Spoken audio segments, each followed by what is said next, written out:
ಮಿತ್ರರೇ ನಮಸ್ಕಾರ. ಮಿತ್ರರೇ, ಬಂಗಾಳದಲ್ಲಿ ಸುವೇಂದು ಅಧಿಕಾರಿ ಮುಖ್ಯಮಂತ್ರಿಯಾಗಿ ಅಧಿಕಾರವನ್ನು ಸ್ವೀಕರಿಸಿದ್ದಾರೆ. ಇವತ್ತವರು ಪ್ರಮಾಣ ವಚನವನ್ನು ಸ್ವೀಕರಿಸಿದ್ರು. ಈ ನಡುವೆ ಬಂಗಾಳದಲ್ಲಿ ಸಾಕಷ್ಟು ಬೆಳವಣಿಗೆಗಳಾಗಿದ್ದಾವೆ. ಒಂದು ಕಡೆ ಅಭೂತಪೂರ್ವವಾದಂಥ ಪ್ರಮಾಣ ವಚನ ಕಾರ್ಯಕ್ರಮ.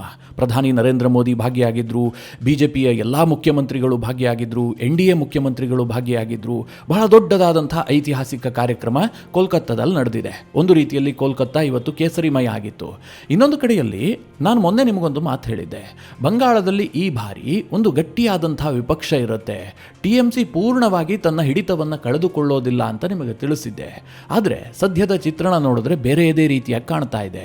TMC ಪಕ್ಷದಲ್ಲಿ ಮಹತ್ವದ ಬೆಳವಣಿಗೆಗಳಾಗಿದ್ದಾವೆ. ಅದೇನು ಕೇಳಿದ್ರೆ TMCಯ 5 ಪ್ರಮುಖ ನಾಯಕರಿಗೆ ಈಗ ಶೋಕಾಸ್ ನೋಟಿಸ್ ಅನ್ನು ಕೊಡಲಾಗಿದೆ. ಅವರು ಮಮತಾ ಬ್ಯಾನರ್ಜಿ ವಿರುದ್ಧವೇ ಹೇಳಿಕೆ ಕೊಡೋದಕ್ಕೆ ಶುರು ಮಾಡಿದ್ದಾರೆ. ಅದರಲ್ಲೂ ಮುಖ್ಯವಾಗಿ ಮಮತಾ ಬ್ಯಾನರ್ಜಿ ಅವರ ಉತ್ತರಾಧಿಕಾರಿ ಅಂತ ಗುರುತಿಸಿಕೊಂಡಿರುವಂಥ ಅಭಿಷೇಕ್ ಬ್ಯಾನರ್ಜಿ ವಿರುದ್ಧ ಕಿಡಿಕಾರೋದಕ್ಕೆ ಶುರು ಮಾಡಿದ್ದಾರೆ. ಓಪನ್ ಆಗಿ ಬಂದು ಮಾಧ್ಯಮದಲ್ಲಿ ಹೇಳಿಕೆ ಕೊಡೋದಕ್ಕೆ ಶುರು ಮಾಡಿದ್ದಾರೆ. ಬಹಳ ದೊಡ್ಡದಾದಂತಹ ಬೆಳವಣಿಗೆ TMCಯಲ್ಲಿ ನಡೀತಾ ಇದೆ. ಇದೆಲ್ಲ ವಿಚಾರಗಳ ಕುರಿತಾಗಿ ಈ ವಿಡಿಯೋದಲ್ಲಿ ನಿಮಗೆ ಡೀಟೇಲ್ ಆಗಿ ಮಾಹಿತಿ ಕೊಡುವಂತಹ ಪ್ರಯತ್ನ ಮಾಡ್ತೀನಿ. ನೀವು ಈ ವಿಡಿಯೋನ ಕೊನೆವರೆಗೂ ಮಿಸ್ ಮಾಡದೆ ನೋಡಿ. ಈ TMCಯಲ್ಲಿ ಉಂಟಾಗಿರುವಂತಹ ಗೊಂದಲವನ್ನು ಹೇಳೋದಕ್ಕೆ ಮುಂಚೆ ಸುವೇಂದು ಅಧಿಕಾರಿ ಪದಗ್ರಹಣ ಕಾರ್ಯಕ್ರಮದ ಬಗ್ಗೆ ಚಿಕ್ಕದಾಗಿ ಮಾಹಿತಿ ಕೊಡ್ತೀನಿ. ಮಿತ್ರರೇ, ಬಂಗಾಳದಲ್ಲಿ ಬಹಳ ತುರ್ತಾಗಿ BJP ಸರ್ಕಾರವನ್ನು ರಚನೆ ಮಾಡಿದೆ. ಇದಕ್ಕೊಂದು ಮುಖ್ಯವಾದಂತಹ ಕಾರಣ ಇದೆ. ನಿನ್ನೆ ಶಾಸಕಾಂಗ ಪಕ್ಷದ ಸಭೆ ನಡೆಯುತ್ತೆ. ಸುವೇಂದು ಅಧಿಕಾರಿ ಅವರನ್ನು ಮುಂದಿನ ಮುಖ್ಯಮಂತ್ರಿಯಾಗಿ ಆಯ್ಕೆ ಮಾಡಲಾಗುತ್ತೆ. ಅದಾಗ್ತಿದ್ದ ಹಾಗೆ ಇವತ್ತೇ ಬಂಗಾಳದಲ್ಲಿ ಅದ್ದೂರಿಯಾದಂಥ ಪ್ರಮಾಣ ವಚನ ಕಾರ್ಯಕ್ರಮವನ್ನು ಆಯೋಜನೆ ಮಾಡಲಾಯಿತು. ಇದಕ್ಕೆ ಏನು ಕಾರಣ ಅಂತಂದರೆ, ಇವತ್ತು ಕವಿಗುರು ರವೀಂದ್ರನಾಥ ಟ್ಯಾಗೂರ್ ಅವರ 165ನೇ ಜನ್ಮ ಜಯಂತಿ. ನಿಮಗೆಲ್ಲ ಗೊತ್ತೇ ಇದೆ, ರವೀಂದ್ರನಾಥ ಟ್ಯಾಗೂರ್ ಕವಿ ಶಿರೋಮಣಿ, ನೊಬೆಲ್ ಪ್ರಶಸ್ತಿಯನ್ನು ಗೆದ್ದಂಥ ಮಹಾನ್ ಕವಿಯವರು. ಅಂತಹ ರವೀಂದ್ರನಾಥ ಟ್ಯಾಗೂರ್ ಬಂಗಾಳದ ಅಸ್ಮಿತೆ. ಹೀಗಾಗಿ BJP ಅಧಿಕಾರಕ್ಕೆ ಬರ್ತಿದ್ದಂತೆ ಮೇ 9 ರವೀಂದ್ರನಾಥ ಟ್ಯಾಗೂರ್ ಜನ್ಮ ಜಯಂತಿಯಂದೇ ಪ್ರಮಾಣ ವಚನ ಸ್ವೀಕಾರ ಆಗಬೇಕು ಅಂತ ನರೇಂದ್ರ ಮೋದಿ ಅವರು ಸೂಚನೆ ಕೊಟ್ಟಿದ್ರಂತೆ. ಅದೇ ಪ್ರಕಾರವಾಗಿ ಇವತ್ತು ಪ್ರಮಾಣ ವಚನ ಕಾರ್ಯಕ್ರಮ ನಡೆಯಿತು. ಪ್ರಧಾನಿ ನರೇಂದ್ರ ಮೋದಿ, BJP ರಾಷ್ಟ್ರೀಯ ಅಧ್ಯಕ್ಷ ನಿತಿನ್ ನಬೀನ್, ಮಾಜಿ ಅಧ್ಯಕ್ಷ JP ನಡ್ಡಾ, ಅಮಿತ್ ಶಾ, ಯೋಗಿ ಆದಿತ್ಯನಾಥ್, ಹಿಮಂತ ಬಿಸ್ವಾ ಶರ್ಮಾ, ಚಂದ್ರಬಾಬು ನಾಯ್ಡು, ದೇವೇಂದ್ರ ಫಡ್ನವೀಸ್, ಏಕನಾಥ್ ಶಿಂದೆ, ಸುನೇತ್ರ ಪವಾರ್, ನಿತೀಶ್ ಕುಮಾರ್ ಸೇರಿದಂತೆ NDAದ ನಾಯಕರು, BJPಯ ಮುಖ್ಯಮಂತ್ರಿಗಳು, BJPಯ ಗಣ್ಯಾತಿ ಗಣ್ಯರು ಎಲ್ಲರೂ ಕೂಡ ಈ ಸಮಾರಂಭದಲ್ಲಿ ಭಾಗಿಯಾಗಿದ್ದರು. ಕೋಲ್ಕತ್ತಾದ ಬ್ರಿಗೇಡ್ ಮೈದಾನದಲ್ಲಿ ಕಿಕ್ಕಿರಿದು ಜನಸ್ತೋಮ ಸೇರಿತ್ತು. ಈ ಬ್ರಿಗೇಡ್ ಮೈದಾನ ಅಂತಂದರೆ ಕೋಲ್ಕತ್ತಾದಲ್ಲೇ ಅತ್ಯಂತ ದೊಡ್ಡದಾದಂಥ ಗ್ರೌಂಡ್ ಇದು. ಇಲ್ಲಿ ಸರಿಸುಮಾರು 5 ರಿಂದ 6 ಲಕ್ಷ ಜನ ಸೇರಬಹುದು. ಈ ಹಿಂದೆ ಮಮತಾ ಬ್ಯಾನರ್ಜಿ ಕೋಲ್ಕತ್ತಾದಲ್ಲಿ ಏನೇ ರ್ಯಾಲಿ ಮಾಡೋದಾದ್ರೂ ಕೂಡ ಈ ಬ್ರಿಗೇಡ್ ಗ್ರೌಂಡ್ನಲ್ಲೇ ಮಾಡ್ತಾ ಇದ್ರು. ಆದರೆ ಇವತ್ತು BJP ತನ್ನ ಐತಿಹಾಸಿಕ ಕಾರ್ಯಕ್ರಮವನ್ನ ಇಲ್ಲಿ ಆಯೋಜನೆ ಮಾಡಿ ಇಡೀ ಗ್ರೌಂಡ್ ಇದೆಯಲ್ಲ ಟೋಟಲಿ ಕೇಸರಿಮಯ ಆಗಿತ್ತು. ಅಂತಹ ಒಂದು ಕಾರ್ಯಕ್ರಮ ಇವತ್ತು ನೆರವೇರಿದೆ. ಸುವೇಂದು ಅಧಿಕಾರಿ ಅವರಿಗೆ ರಾಜ್ಯಪಾಲ RN ರವಿ ಅವರು ಪ್ರಮಾಣ ವಚನವನ್ನು ಬೋಧಿಸಿದ್ರು. ಸುವೇಂದು ಅಧಿಕಾರಿ ಅವರ ಜೊತೆಗೆ 5 ಜನ ಮಂತ್ರಿಗಳಾಗಿಯೂ ಕೂಡ ಇವತ್ತೇ ಪ್ರಮಾಣ ವಚನವನ್ನು ಸ್ವೀಕರಿಸಿದ್ದಾರೆ. ಇನ್ನು ಈ ಪ್ರಮಾಣ ವಚನ ಕಾರ್ಯಕ್ರಮದಲ್ಲಿ ವೇದಿಕೆಯಲ್ಲೇ ಭಾಗಿಯಾಗಿದ್ದಂತಹ ಪ್ರಧಾನಿ ನರೇಂದ್ರ ಮೋದಿ ಅವರು ವೇದಿಕೆಯ ಮುಂಭಾಗದಲ್ಲಿದ್ದಂತಹ ಬಂಗಾಳದ ಜನತೆಗೆ ಉದ್ದಂಡ ನಮಸ್ಕಾರ ಮಾಡಿರುವಂತಹದ್ದು ಬಹಳ ಅಚ್ಚರಿಗೆ ಕಾರಣವಾಯಿತು. ಈ ವಿಡಿಯೋ ಸೋಷಿಯಲ್ ಮೀಡಿಯಾದಲ್ಲಿ ಈಗಾಗಲೇ ಸಾಕಷ್ಟು ವೈರಲ್ ಆಗ್ತಾ ಇದೆ. ಇನ್ನು ಮುಖ್ಯಮಂತ್ರಿ ಆದಂತಹ ಸುವೇಂದು ಅಧಿಕಾರಿಗೆ ಯೋಗಿ ಆದಿತ್ಯನಾಥ್ ಕೇಸರಿ ಶಾಲನ್ನ ಕೊಟ್ಟಿರೋದು ಕೂಡ ಬಹಳ ಸದ್ದು ಮಾಡ್ತಾ ಇದೆ. ಯಾಕೆ ಅಂತಂದ್ರೆ ಬಂಗಾಳದಲ್ಲಿ ಹಿಂದುತ್ವದ ಬಗ್ಗೆ ಪ್ರತಿಪಾದನೆ ಮಾಡಿಯೇ ಇವತ್ತು BJP ಬಂಗಾಳವನ್ನು ಗೆದ್ದುಕೊಂಡಿದೆ. ಮುಂದಿನ ದಿನಗಳಲ್ಲಿ ಬಂಗಾಳದಲ್ಲಿ ಹಿಂದುತ್ವದ ಆಧಾರದ ಸರ್ಕಾರ ನಡೀಬೇಕಾಗಿದೆ. ಅದಕ್ಕೆ ಸೂಚ್ಯವಾಗಿ ಯೋಗಿ ಆದಿತ್ಯನಾಥ್ ಆ ಕೇಸರಿ ಶಾಲನ್ನ ನೂತನ ಮುಖ್ಯಮಂತ್ರಿ ಸುವೇಂದು ಅಧಿಕಾರಿಗೆ ಕೊಟ್ಟಿದ್ದಾರೆ ಅಂತ ವಿಶ್ಲೇಷಣೆ ಮಾಡಲಾಗ್ತಾ ಇದೆ. ಸುವೇಂದು ಅಧಿಕಾರಿ ಇವತ್ತಿನಿಂದಲೇ ಆಕ್ಟಿವ್ ಆಗ್ತಾರೆ. ದೊಡ್ಡ ದೊಡ್ಡ ನಿರ್ಧಾರಗಳನ್ನು ಘೋಷಿಸುವಂತಹ ಸಾಧ್ಯತೆಗಳಿದೆ. ಸುವೇಂದು ಅಧಿಕಾರಿ ಮೇಲೆ ಜವಾಬ್ದಾರಿಯೂ ಕೂಡ ಬೆಟ್ಟದಷ್ಟಿದೆ. ನಿಮಗೆಲ್ಲ ಗೊತ್ತೇ ಇದೆ, ಬಂಗಾಳದಲ್ಲಿ ಅತ್ಯಂತ ಚರ್ಚೆ ಆಗ್ತಾ ಇರುವಂತಹದ್ದು BJP ಏನು ಆಶ್ವಾಸನೆಯನ್ನು ಕೊಟ್ಟಿತ್ತು, ಸೆಕ್ಯೂರಿಟಿಯನ್ನು ನಾವು ಇನ್ನಷ್ಟು ಜಾಸ್ತಿ ಮಾಡ್ತೀವಿ, ಸುಶಾಸನವನ್ನು ಜಾರಿಗೆ ತರ್ತೀವಿ ಅಂತ. ಅದರ ಬಗ್ಗೆ ಸುವೇಂದು ಅಧಿಕಾರಿ ಮೊಟ್ಟ ಮೊದಲಿಗೆ ಕ್ರಮ ಕೈಗೊಳ್ಳುತ್ತಾರೆ ಅಂತ ವಿಶ್ಲೇಷಣೆ ಮಾಡಲಾಗ್ತಾ ಇದೆ. ಇನ್ನೊಂದು ಕಡೆ ಅಭಿವೃದ್ಧಿ ಮತ್ತು ಉದ್ಯೋಗದ ಬಗ್ಗೆಯೂ ಕೂಡ ಯುವಕರು ನಿರೀಕ್ಷೆ ಇಟ್ಕೊಂಡಿದ್ದಾರೆ. ಬಂಗಾಳದಲ್ಲಿ ಸುದೀರ್ಘವಾಗಿ ಎಡಪಕ್ಷಗಳ ಆಡಳಿತ ಇತ್ತು. ಅವ್ರು ಯಾವತ್ತೂ ಕೂಡ ಕಾರ್ಮಿಕರನ್ನ ಎತ್ತಿ ಕಟ್ಟಿದ್ದೇ ಬಿಟ್ಟರೆ ಬಂಗಾಳಕ್ಕೆ ಹೊಸ ಉದ್ಯೋಗವನ್ನು ಸೃಷ್ಟಿ ಮಾಡುವಂತಹ ವಾತಾವರಣ ನಿರ್ಮಾಣ ಮಾಡಲೇ ಇಲ್ಲ. ಬಂಗಾಳದಲ್ಲಿ ಉದ್ಯಮವನ್ನು ಆರಂಭಿಸೋದಕ್ಕೆ ಯಾವ ಉದ್ಯಮಿಗಳು ಕೂಡ ಮುಂದಾಗ್ತಾ ಇರಲಿಲ್ಲ. ಎಡಪಕ್ಷಗಳು ಎಚ್ಚರಗೊಳ್ಳೋದಕ್ಕೆ ಲೇಟ್ ಆಯಿತು. ಆದರೆ ಅದರ ವಿರುದ್ಧವಾಗಿ ಮಮತಾ ಬ್ಯಾನರ್ಜಿ ಹೋರಾಟ ಆರಂಭಿಸಿದ್ರು. ಸಿಂಗೂರ್ನಲ್ಲಿ ಬಂದಂತಹ ನ್ಯಾನೋ ಘಟಕ ವಾಪಸ್ ಹೋಗಬೇಕಾದಂತಹ ಸನ್ನಿವೇಶ ಬಂತು. ಹೀಗಾಗಿ ಮಮತಾ ಬ್ಯಾನರ್ಜಿಯು ಕೂಡ ಅದೇ ಪಾಲಿಸಿಯನ್ನು ಮುಂದುವರಿಸಿಕೊಂಡು ಬಂದರೆ ಬಿಟ್ಟರೆ ಬಂಗಾಳಕ್ಕೆ ದೊಡ್ಡ ದೊಡ್ಡ ಇಂಡಸ್ಟ್ರಿಗಳನ್ನು ತರುವಂತಹ ಕೆಲಸ ಕೆಲಸಕ್ಕೆ ಮಮತಾ ಕೂಡ ಮುಂದಾಗಿರಲಿಲ್ಲ. ಹೀಗಾಗಿ ಒಂದು ಕಾಲಕ್ಕೆ ಎಲ್ಲರೂ ಕೂಡ ಬಂಗಾಳಕ್ಕೆ ಹೋಗಿ ಕೆಲಸ ಮಾಡ್ತಾ ಇದ್ರಲ್ಲ, ಇವತ್ತು ಬಂಗಾಳದ ಜನ ಬೇರೆ ಬೇರೆ ಕಡೆ ಹೋಗಿ ಕೆಲಸ ಮಾಡುವಂತಹ ಪರಿಸ್ಥಿತಿ ಬಂದಿದೆ. ಈಗ ಬಿಜೆಪಿ ಸರ್ಕಾರ ಉದ್ಯಮಕ್ಕೆ ಒತ್ತು ಕೊಡುತ್ತೆ, ಬಂಗಾಳದ ಯುವಕರಿಗೆ ಬಂಗಾಳದಲ್ಲೇ ಕೆಲಸ ಸಿಗುತ್ತೆ ಅನ್ನುವಂತಹ ನಿರೀಕ್ಷೆ ಇದೆ. ಇದು ಸುವೇಂದು ಅಧಿಕಾರಿ ಮೇಲಿರುವಂತಹ ಬಹಳ ದೊಡ್ಡ ಜವಾಬ್ದಾರಿಯೂ ಕೂಡ ಹೌದು. ಇದೆಲ್ಲದಕ್ಕಿಂತ ಬಂಗಾಳದ ಬಗ್ಗೆ ದೇಶಕ್ಕಿರುವಂತಹ ನಿರೀಕ್ಷೆ ಏನು ಕೇಳಿದ್ರೆ, ಬಂಗಾಳ ಬಾಂಗ್ಲಾದೇಶದೊಂದಿಗೆ ಗಡಿ ಹಂಚಿಕೊಂಡಿರುವಂತಹ ರಾಜ್ಯ. ಇಷ್ಟು ದಿನ ಮಮತಾ ಬ್ಯಾನರ್ಜಿ ಅವರ ಸರ್ಕಾರದ ಕಾರಣದಿಂದಾಗಿ ಗಡಿಯಲ್ಲಿ ಫೆನ್ಸಿಂಗ್ ಮಾಡೋದಕ್ಕೆ ಕೇಂದ್ರ ಸರ್ಕಾರಕ್ಕೆ ತೊಂದರೆ ಆಗ್ತಾ ಇತ್ತು, ಅವರು ಅಡ್ಡಿಪಡಿಸ್ತಾ ಇದ್ರು. ಇದನ್ನು ಪದೇ ಪದೇ ಕೇಂದ್ರ ಸರ್ಕಾರ ದೇಶಕ್ಕೆ ಹೇಳ್ತಾ ಇತ್ತು. ಈಗ ಬಂಗಾಳದಲ್ಲಿ ಬಿಜೆಪಿಯದ್ದೇ ಸರ್ಕಾರ ಬಂದಿದೆ, ಬಾಂಗ್ಲಾದೇಶದ ಸುತ್ತಲೂ ಕೂಡ ಬಿಜೆಪಿಯ ಸರ್ಕಾರವೇ ಅಸ್ತಿತ್ವದಲ್ಲಿದೆ. ಹೀಗಾಗಿ ಒಂದು ಗಡಿ ಸುರಕ್ಷತೆಯ ಬಗ್ಗೆ ಕೇಂದ್ರ ಸರ್ಕಾರ ಮತ್ತು ರಾಜ್ಯ ಸರ್ಕಾರ ಜಂಟಿಯಾಗಿ ಗಟ್ಟಿ ನಿರ್ಧಾರವನ್ನು ಕೈಗೊಳ್ಳಬಹುದು ಅನ್ನುವಂತಹ ನಿರೀಕ್ಷೆ ಇಡೀ ದೇಶಕ್ಕಿದೆ. ಬಂಗಾಳದ ದೊಡ್ಡ ಪ್ರಾಬ್ಲಮ್ ಏನು ಗೊತ್ತಾ, ಕೇಂದ್ರದಲ್ಲಿ ಯಾವ ಸರ್ಕಾರ ಇರುತ್ತೋ ಅದಕ್ಕೆ ವಿರುದ್ಧವಾದಂತಹ ಸರ್ಕಾರವೇ ಬಂಗಾಳದಲ್ಲಿ ಅಸ್ತಿತ್ವದಲ್ಲಿರ್ತಾ ಇತ್ತು. ಕಾಂಗ್ರೆಸ್ ಬಂಗಾಳದಲ್ಲಿ ಅಸ್ತಿತ್ವ ಕಳೆದುಕೊಂಡ ಬಳಿಕ ಆ ರೀತಿಯ ವಾತಾವರಣ ನಿರ್ಮಾಣ ಆಗಿತ್ತು. ಆರಂಭದಲ್ಲಿ ಮಾತ್ರ ಬಂಗಾಳವನ್ನು ಕಾಂಗ್ರೆಸ್ ರೂಲ್ ಮಾಡಿದ್ದು. ಆಗ ಕೇಂದ್ರದಲ್ಲೂ ಕಾಂಗ್ರೆಸ್ ಇತ್ತು, ಬಂಗಾಳದಲ್ಲೂ ಕಾಂಗ್ರೆಸ್ ಇತ್ತು. ಅನಂತರದಲ್ಲಿ ಲೆಫ್ಟ್ ಪಾರ್ಟೀಸ್ ಎಮರ್ಜ್ ಆದ್ವಲ್ಲ, ಅವು ಕೇಂದ್ರ ಸರ್ಕಾರಕ್ಕೆ ವಿರುದ್ಧವಾದಂತಹ ರಾಜಕಾರಣವನ್ನೇ ಮಾಡಿದ್ದು. ಕೆಲವೊಮ್ಮೆ ಮಿತ್ರ ಪಕ್ಷಗಳಾಗಿದ್ರೂ ಕೂಡ ಅದರಿಂದ ಬಂಗಾಳಕ್ಕೇನು ದೊಡ್ಡ ಮಟ್ಟದ ಲಾಭ ಆಗಿರಲಿಲ್ಲ. ಮಮತಾ ಬ್ಯಾನರ್ಜಿ ಅಂತೂ ಕೇಂದ್ರದ ಯಾವುದೇ ಯೋಜನೆಯ ಲಾಭ ಬಂಗಾಳದವರಿಗೆ ತಲುಪದಂತೆ ನೋಡಿಕೊಂಡಿದ್ರು. ಆ ಮಟ್ಟಿನ ದ್ವೇಷ ರಾಜಕಾರಣವನ್ನ ಮಮತಾ ಬಂಗಾಳದಲ್ಲಿ ಮಾಡ್ತಾ ಇದ್ರು. ಈಗ ಮಿತ್ರರೇ, ಕೇಂದ್ರದಲ್ಲೂ ಬಿಜೆಪಿ, ಬಂಗಾಳದಲ್ಲೂ ಬಿಜೆಪಿ, ಆ ರೀತಿಯ ಅಡೆತಡೆಗಳು ಯಾವುದೂ ಕೂಡ ಇರೋದಿಲ್ಲ. ಹೀಗಾಗಿ ಅಭಿವೃದ್ಧಿಗೆ ವೇಗ ಕೊಡುವಂತಹ ಸಾಧ್ಯತೆಗಳಿದ್ದಾವೆ. ಬಂಗಾಳದ ಜನತೆಯೂ ಕೂಡ ಆ ನಿರೀಕ್ಷೆಯನ್ನು ಇಟ್ಟುಕೊಂಡಿದ್ದಾರೆ. ನೋಡೋಣ ಮುಂದೇನಾಗತ್ತೆ ಅಂತ. ಈಗ TMCಯ ಒಂದು ಇಂಪಾರ್ಟೆಂಟ್ ಬೆಳವಣಿಗೆಯನ್ನು ನಿಮಗೆ ಹೇಳುತ್ತೀನಿ. ನಾನು ಬಂಗಾಳದಲ್ಲಿ ಬಿಜೆಪಿ ಅಧಿಕಾರಕ್ಕೆ ಬರ್ತಿದ್ದ ಹಾಗೆ ನಿಮಗೊಂದು ಮಾತು ಹೇಳಿದ್ದೆ, ಅದೀಗ ಸುಳ್ಳಾಗುವ ಲಕ್ಷಣ ಕಾಣ್ತಾ ಇದೆ.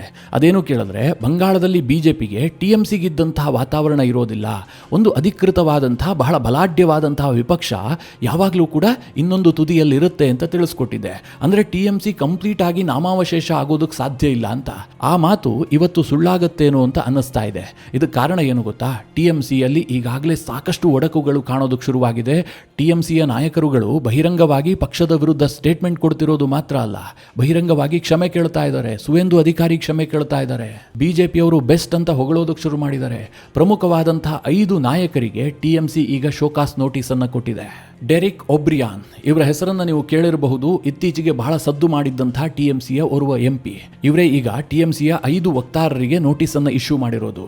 ಈ ಡೆರಿಕ್ ಒಬ್ರಿಯಾನ್ ಯಾರು ಅಂತ ನಿಮಗೆ ಗೊತ್ತಾಗಬೇಕಾದ್ರೆ, ಇತ್ತೀಚೆಗೆ ಈ ಡೆರಿಕ್ ಒಬ್ರಿಯಾನ್ ನರೇಂದ್ರ ಮೋದಿಗೆ ಸವಾಲ್ ಹಾಕಿದ್ರು.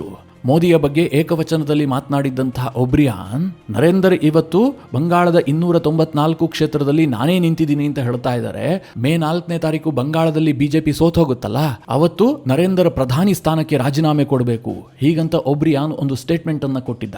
ಮಿತ್ರರೇ, ಅನಂತರ ಏನಾಯ್ತು ಗೊತ್ತಲ್ಲ ನಿಮಗೆ. ಮಮತಾ ಬ್ಯಾನರ್ಜಿ ಹೀನಾಯವಾಗಿ ಸೋತೋದ್ರು, ಆದರೆ ರಾಜೀನಾಮೆ ಕೊಡೋದಕ್ಕೆ ಅವರೇ ಒಪ್ಪಿಲ್ಲ.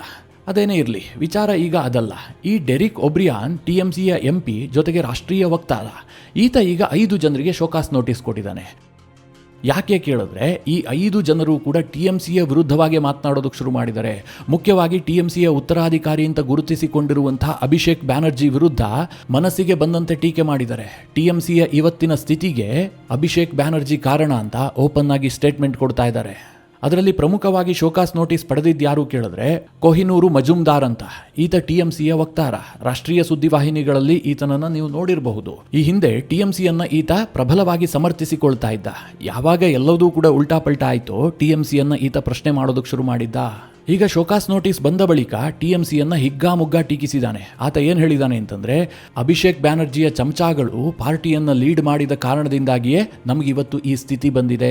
ನಾನು ಆ ಅಭಿಷೇಕ್ ಬ್ಯಾನರ್ಜಿಯನ್ನ ಪೂಜಿಸುವಂತಹ ವ್ಯಕ್ತಿಯಲ್ಲ, ಹಾಗಾಗಿ ನನಗೆ ಶೋಕಾಸ್ ನೋಟಿಸ್ ಬಂದಿದೆ.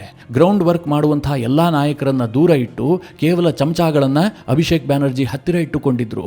ಒಬ್ಬ ಕಾರ್ಯಕರ್ತನಿಗೆ ಅಭಿಷೇಕ್ ಬ್ಯಾನರ್ಜಿಯನ್ನ ಭೇಟಿಯಾಗೋದಾಗಿರ್ಲಿ, ಅಭಿಷೇಕ್ ಬ್ಯಾನರ್ಜಿಯ PAಯನ್ನ ಭೇಟಿಯಾಗೋದಕ್ಕಾಗ್ತಾ ಇರಲಿಲ್ಲ. ಆ ಪರಿಸ್ಥಿತಿ ಪಕ್ಷದೊಳಗಿತ್ತು. ಅದಕ್ಕೋಸ್ಕರವಾಗಿ ಕಾರ್ಯಕರ್ತರು ರೊಚ್ಚಿಗೆದ್ದು ಇಂತಹ ತೀರ್ಪನ್ನು ಕೊಟ್ಟಿದ್ದಾರೆ ಅಂತ ಕೊಹಿನೂರ್ ಮಜುಮ್ದಾರ್ ಆರೋಪ ಮಾಡಿದ್ದಾರೆ. ಇದಕ್ಕಿಂತ ದೊಡ್ಡ ಬೆಳವಣಿಗೆ ಏನು ಕೇಳಿದ್ರೆ, TMCಯ ವಕ್ತಾರ ರಿಜು ದತ್ತ ಕೇಳದಂತಹ ಕ್ಷಮೆ. ಈ ರಿಜುದತ್ತನನ್ನ ನೀವು ಟಿವಿಯಲ್ಲಿ ನೋಡಿರ್ತೀರಿ. ಇತ್ತೀಚೆಗೆ ಬಹಳ ಸೌಂಡ್ ಮಾಡಿದ್ದಂತಹ ವ್ಯಕ್ತಿ ಈತ. ಅದು ಯಾಕೆ ಕೇಳಿದ್ರೆ, ಈ ಅಜಯ್ ಪಾಲ್ ಶರ್ಮಾ ಇದಾರಲ್ಲ, ಉತ್ತರ ಪ್ರದೇಶದ ಮೂಲದ IPS ಆಫೀಸರ್. ಈ ಅಜಯ್ ಪಾಲ್ ಶರ್ಮಾ ಜಹಾಂಗೀರ್ ಖಾನನಿಗೆ ಆವಾಜ್ ಹಾಕಿರ್ತಾರೆ.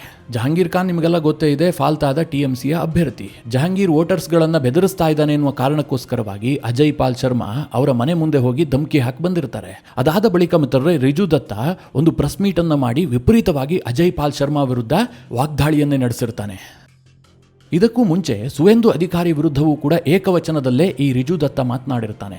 ಮಿತ್ರರೇ, ಯಾವಾಗ ರಿಸಲ್ಟ್ ಬಂತೋ ಅದಾದ ಬಳಿಕ ಈ ರಿಜುದತ್ತ ಟೋಟಲಿ ಉಲ್ಟಾ ಹೊಡೆದಿದ್ದಾನೆ. ಒಂದು ವಿಡಿಯೋ ಮೂಲಕವಾಗಿ ಬಹಿರಂಗ ಕ್ಷಮೆ ಯಾಚಿಸಿದ್ದಾನೆ. ಆತ ಏನು ಹೇಳಿದ್ದಾನೆ ಅಂತಂದರೆ, ನಾನು ಸುವೇಂದು ಅಧಿಕಾರಿ ವಿರುದ್ಧ ಮಾತನಾಡುವಂತಹ ಸಂದರ್ಭದಲ್ಲಿ ಭಾರಿ ಒತ್ತಡದಲ್ಲಿದ್ದೆ. ನನ್ನ ಮತ್ತು ನನ್ನ ಕುಟುಂಬದ ಸುರಕ್ಷತೆಯ ಬಗ್ಗೆ ನನಗೆ ಭಯ ಇತ್ತು. ಅದಕ್ಕೋಸ್ಕರವಾಗಿ ಸುವೇಂದು ವಿರುದ್ಧ ನಾನು ಮಾತನಾಡಬೇಕಾಗಿ ಬಂತು. ಹೀಗಂತ ಹೇಳಿರುವಂತಹ ರಿಜುದತ್ತ ಮುಂದುವರೆದು ಹೇಳ್ತಾನೆ, ಚುನಾವಣೆ ಫಲಿತಾಂಶ ಪ್ರಕಟವಾಗ್ತಿದ್ದ ಹಾಗೆ ಬಿಜೆಪಿ ಕಾರ್ಯಕರ್ತರು ಭರ್ಜರಿಯಾಗಿ ಸಂಭ್ರಮಾಚರಣೆ ಮಾಡ್ತಾ ಇರ್ತಾರೆ. ನಾನು ಅದೇ ದಾರಿಯಲ್ಲಿ ಹೋಗ್ತಾ ಇದ್ದೆ. ನನ್ನ ಕಾರನ್ನ ಕಂಡು ಅವರು ದಾರಿ ಬಿಡ್ತಾರೆ. ಯಾರು ತಡೆಯಬೇಡಿ, ಸುರಕ್ಷಿತವಾಗಿ ಹೋಗೋದಕ್ಕೆ ಅವಕಾಶ ಮಾಡಿಕೊಡಿ ಅಂತ ಬಿಜೆಪಿಯ ಕಾರ್ಯಕರ್ತರು ನನ್ನನ್ನು ಸುರಕ್ಷಿತವಾಗಿ ಆ ಮಾರ್ಗದಲ್ಲಿ ಪಾಸಾಗುವಂತೆ ನೋಡ್ಕೊಳ್ತಾರೆ. ಇವತ್ತು ಬಂಗಾಳದಲ್ಲಿ ಬಿಜೆಪಿ ಅಧಿಕಾರಕ್ಕೆ ಬಂದ ಬಳಿಕ ಬಿಜೆಪಿಯ ನಾಯಕರು ಸುರಕ್ಷತೆಯ ಬಗ್ಗೆ ಮಾತನಾಡ್ತಾ ಇದ್ದಾರೆ, ಭರವಸೆ ಕೊಡ್ತಾ ಇದ್ದಾರೆ. ಆದರೆ ನಮ್ಮ TMC ಒಳಗೊಳಗೆ ನಮಗೆ ಬೆದರಿಕೆ ಒಡ್ಡುತ್ತಾ ಇದೆ. ಹೀಗಂತ TMCಯ ವಕ್ತಾರ ರಿಜುದತ್ತ ಓಪನ್ ಸ್ಟೇಟ್ಮೆಂಟ್ ಕೊಟ್ಟಿದ್ದ. ಈಗ TMC ಈತನಿಗೂ ಕೂಡ ಶೋಕಾಸ್ ನೋಟಿಸ್ ಅನ್ನು ಕೊಟ್ಟಿದೆ. ಇದು ಏನನ್ನ ಸೂಚಿಸ್ತಾ ಇದೆ ಅಂತಂದ್ರೆ, TMC ಪಕ್ಷ ಆಂತರಿಕವಾಗಿ ಸಂಪೂರ್ಣವಾಗಿ ಕುಗ್ಗೋಗಿದೆ. ಅಭಿಷೇಕ್ ಬ್ಯಾನರ್ಜಿಯ ಎಲ್ಲಾ ಗೂಂಡಾಗಿರಿಯೂ ಕೂಡ ಈಗ ಹಂತ ಹಂತವಾಗಿ ಬೆಳಕಿಗೆ ಬರ್ತಾ ಇದೆ. TMCಯ ಕಾರ್ಯಕರ್ತರು, TMCಯ ನಾಯಕರೇ ಪಕ್ಷದ ಅಭಿಷೇಕ್ ಬ್ಯಾನರ್ಜಿ ವಿರುದ್ಧ ತಿರುಗಿ ಬೀಳ್ತಾ ಇದ್ದಾರೆ. ಮಾಜಿ ಕ್ರಿಕೆಟಿಗ ಮನೋಜ್ ತಿವಾರಿ ಈ ಹಿಂದೆಯೇ ಒಂದು ಸ್ಟೇಟ್ಮೆಂಟ್ ಅನ್ನು ಕೊಟ್ಟಿದ್ರು. ಬಂಗಾಳದಲ್ಲಿ ಒಂದು ಟಿಕೆಟ್ಗೋಸ್ಕರವಾಗಿ TMC ನನಗೆ 5 ಕೋಟಿಯನ್ನ ಕೇಳ್ತು. ಇಂತಹ ಭ್ರಷ್ಟಾಚಾರದಲ್ಲಿ ಮುಳುಗಿರುವಂತಹ ಪಕ್ಷದಲ್ಲಿ ನಾನು ಮುಂದುವರಿಯೋದಿಲ್ಲ ಅಂತ ಅವರು ಹೊರ ನಡೆದಿದ್ರು. ಮನೋಜ್ ತಿವಾರಿ ಅವರ ಸ್ಟೇಟ್ಮೆಂಟ್ ಬಹಳಷ್ಟು ಸದ್ದು ಮಾಡಿತ್ತು. ಈಗ TMCಯ ಒಬ್ಬೊಬ್ಬನೇ ನಾಯಕರು TMC ನಾಯಕತ್ವದ ವಿರುದ್ಧ ಗುಡುಗೋದಕ್ಕೆ ಶುರು ಮಾಡಿದ್ದಾರೆ. ಇದನ್ನು ನೋಡಿದಾಗ ಏನು ಅನ್ನಿಸ್ತಾ ಇದೆ ಅಂತಂದರೆ, ಸುವೇಂದು ಅಧಿಕಾರಿ ಈ ರಿಸಲ್ಟ್ ಬರ್ತಿದ್ದ ಹಾಗೆ ಒಂದು ಮಾತನ್ನು ಹೇಳಿದರು. ಬಂಗಾಳದಲ್ಲಿ TMC ನಾಮಾವಶೇಷ ಆಗತ್ತೆ, ದೀದಿಯ ರಾಜಕೀಯ ಯುಗಾಂತ್ಯ ಆಯಿತು, ದೀದಿ ರಾಜಕೀಯವಾಗಿ ನಿವೃತ್ತಿ ಆಗ್ತಾರೆ ಅಂತ. ಸದ್ಯ TMCಯಲ್ಲಿ ಆಗ್ತಾ ಇರುವಂತಹ ಬೆಳವಣಿಗೆಯನ್ನು ನೋಡಿದ್ರೆ ದಾದಾ ಸುವೇಂದು ಅಧಿಕಾರಿ ಮಾತು ನಿಜವಾಗತ್ತೇನೋ ಅಂತ ಅನಿಸೋದಕ್ಕೆ ಶುರುವಾಗಿದೆ. ನೋಡೋಣ ಮುಂದೇನಾಗುತ್ತೆ ಅಂತ. ಸತತವಾಗಿ 15 ವರ್ಷಗಳ ಕಾಲ TMC ಏನು ಅಧಿಕಾರದಲ್ಲಿತ್ತಲ್ಲ, ಈಗ ಅಧಿಕಾರ ಹೋಗ್ತಿದ್ದ ಹಾಗೆ ಅದನ್ನು ಸಹಿಸಿಕೊಳ್ಳೋದಕ್ಕಾಗ್ತಾ ಇಲ್ಲ. ಬಿಜೆಪಿ ಇಷ್ಟೊಂದು ಪ್ರಬಲವಾಗಿ ಬಂಗಾಳದಲ್ಲಿ ಎಮರ್ಜ್ ಆಗಿದ್ದನ್ನು ಕಂಡು ಮುಂದೆ ನಮ್ಮ ಭವಿಷ್ಯ ಏನು ಅಂತ TMC ನಾಯಕರಿಗೆ ಪ್ರಶ್ನೆ ಉದ್ಭವಿಸುವಂತಾಗಿದೆ. ಯಾಕೆ ಅಂತಂದರೆ, ಬಂಗಾಳದಲ್ಲಿ ಒಮ್ಮೆ ಅಧಿಕಾರ ಸಿಕ್ತು ಅಂತಂದರೆ ಅದು ಬಹಳ ಸುದೀರ್ಘ ಕಾಲದವರೆಗೆ ಕಂಟಿನ್ಯೂ ಆಗುತ್ತೆ. ತಕ್ಷಣದಲ್ಲಿ ಬಂಗಾಳದ ಜನ ಬದಲಾಯಿಸುವಂತಹ ಗೋಜಿಗೆ ಹೋಗೋದೇ ಇಲ್ಲ.